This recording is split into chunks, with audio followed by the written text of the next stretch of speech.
Gordon Simmons slammed into his locker. Ow! What the hell?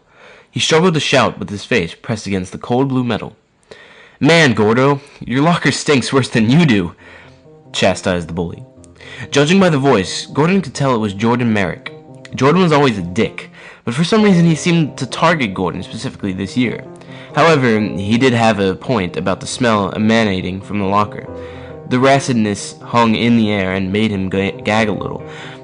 Jordan gave another shove before backing off. He crinkled his nose and looked Gordon up and down, then left, while flicking him off on his way down the corridor. Gordon composed himself, smoothed out his old Oxford button-down shirt, and tried unsuccessfully to flatten out his ratty brown curls. He tried to take a calming breath, but choked on the stench. After he finished sputtering, he covered his nose with the collar of his shirt while working the locker combination with his free hand. With a click, the door swung open. He began examining the inside of his locker, apprehensively. His math and history textbooks were on the top shelf, where he left them. He looked in the larger bottom section, thinking that something from an old lunch had fallen out of his bag and gotten lost. He dug through old homework marked with average grades and gaming magazines, but nothing was to be found. The source of the smell had to be coming from the top shelf. Gordon pulled his history book down and immediately jumped back in alarm, almost bowling over Eric Burrows.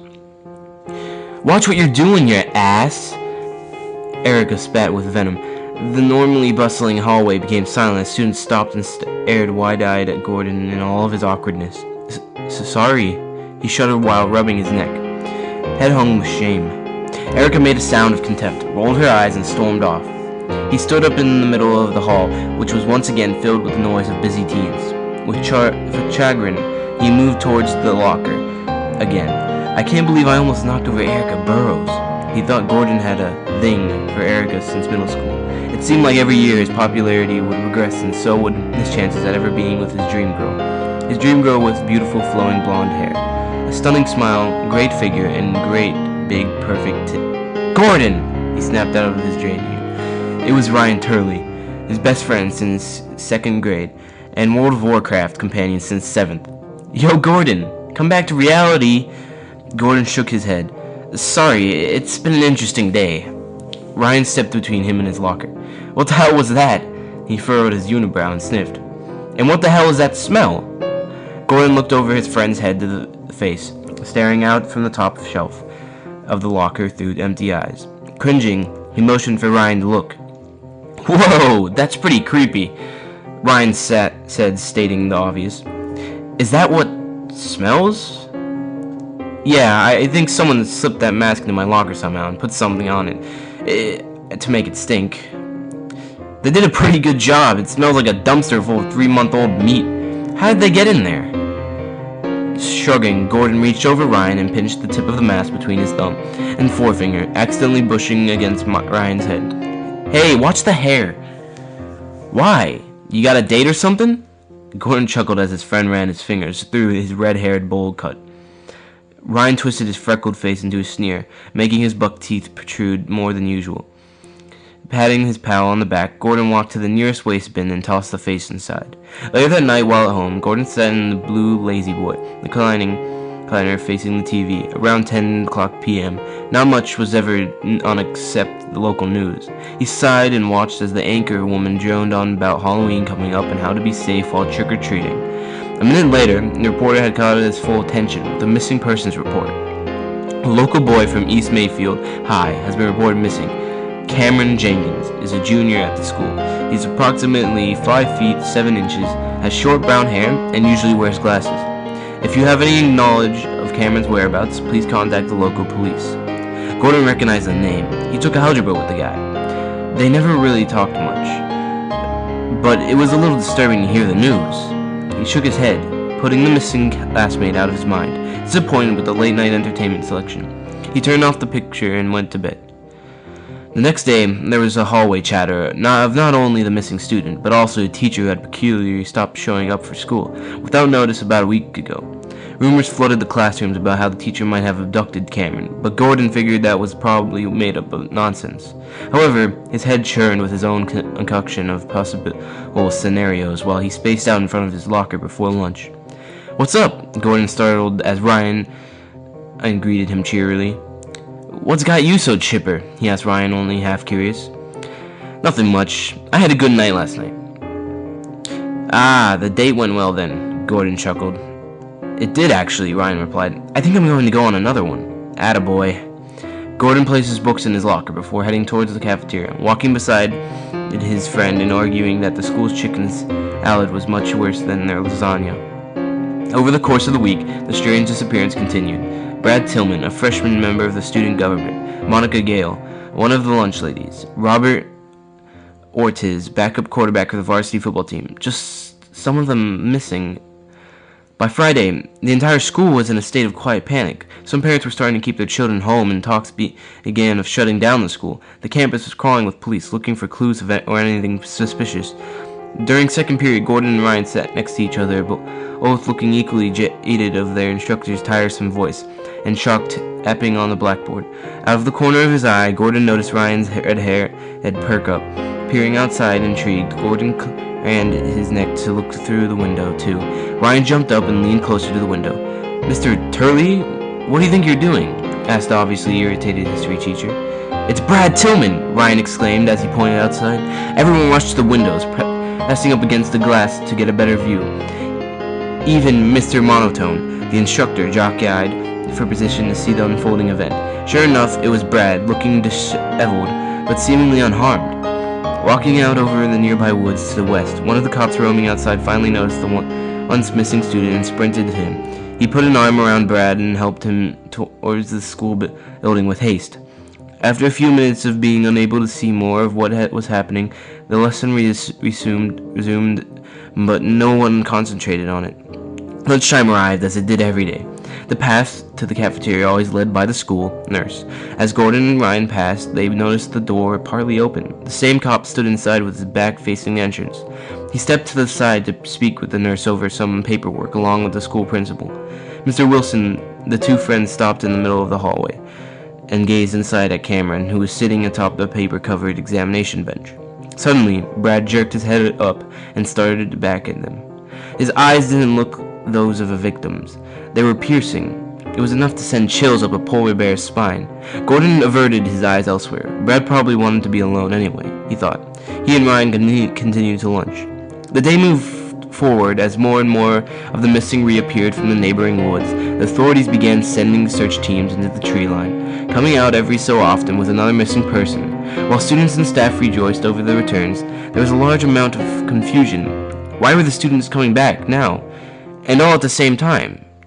Where were they to begin with? What happened to them while they were gone? Unfortunately, none of these questions could be answered. The returning students and staff told the police they couldn't remember anything. The story was the same all around.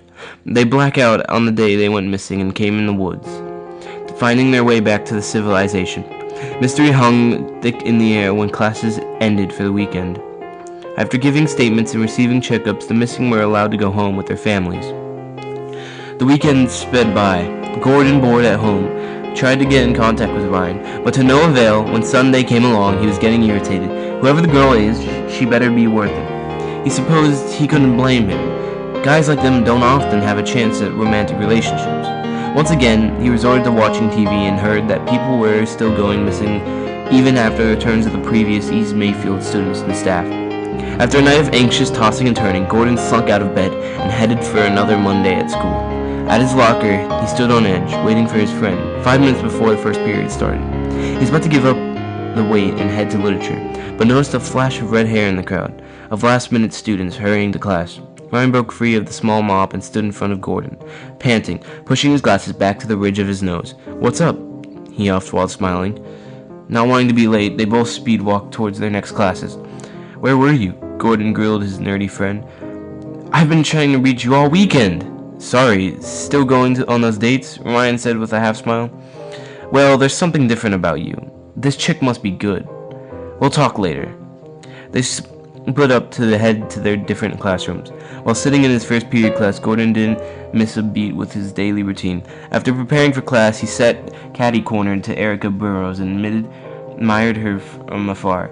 Every day he did this, but today was a different day.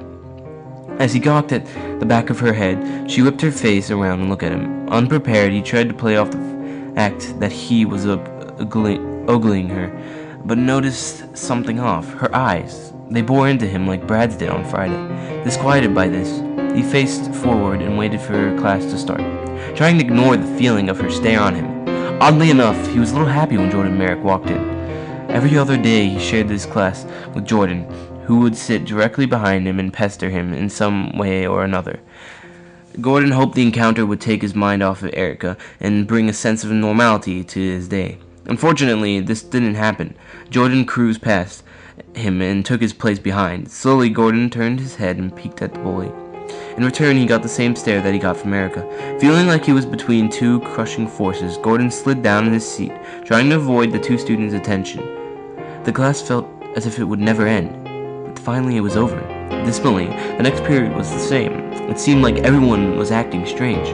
Maybe he was nuts, and he was the one acting strange. Gordon wanted to go home. He somehow made it to lunch without freaking out and scanned the crowd for Ryan. His friend's geeky demeanor made his way toward him. Finally, a welcome sight. "Ready for some grub?" asked Ryan. "Yeah," Gordon nodded enthusiastically. "I've never wanted lunch more in my life." "Dude, you should start eating breakfast then." After getting their food, they sat down at their usual table. Gordon stared at his food, shifting bits of corn around on his tray. "Hey, you okay?" Ryan questioned. "What? Yeah, sorry." Gordon snapped out of his stupor. "Alright," his cohorts said incredulously. "Well, here's some good news for you. Erica was returned over the weekend. Bad news is so was Jordan Merrick. I didn't even know they were missing in the first place." "Oh, well, now you know," Ryan chuckled. Gordon cocked his head a bit. "Actually," he began while rubbing the back of his neck, "something has been bothering me." "What's up?" "The people who were returned have been acting really strange, including Erica and Jordan." Ryan swallowed the food in his mouth and put down his fork. "Oh? Strange? As in how?" "Just creepy. Like they aren't themselves." Jordan didn't say some asshole remark to me like he usually does, and Erica actually noticed me. Ryan nodded slowly. "That is kind of weird. You don't seem too bothered by all of this." "Not really." Why not?" Ryan gave a wide grin. "Hey, did you get your teeth fixed?" he asked, scrutinizing the absence of his friend's buck teeth from across the table. "What's so freaking funny?" A shadow eclipsed the table in front of Gordon. Confused, he turned around. Erica stood behind him, close enough that he could smell her perfume. He turned back to Ryan and asked, What's going on?" Ryan gave a faint smile in return. "You're the last piece of the collection, Gordon." What are you talking about?" he replied, chuckling nervously. Jordan Merrick approached the table to his left. Suddenly, he became claustrophobic. He realized that more and more of his fellow students were surrounding the table. "Is this a joke?" "It's not funny," he said, raising his shaky voice. Ryan sighed. "My friend. Well, actually, you're Ryan's friend." He gazed at Gordon's frightened and confused face, coveting it. "My colleagues and I have been wanting to do this for a very long time. All of these wonderful faces, juicy personalities. You gotta love high school." He crackled and moved both of his hands to the back of his head. The students and staff followed in suit.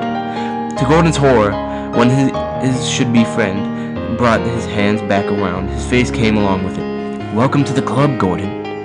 The words came from a head void of facial features other than scarred holes where the eyes, nose, and mouth should be. Hands grabbed him by the shoulder as his Fox classmates held him in his chair.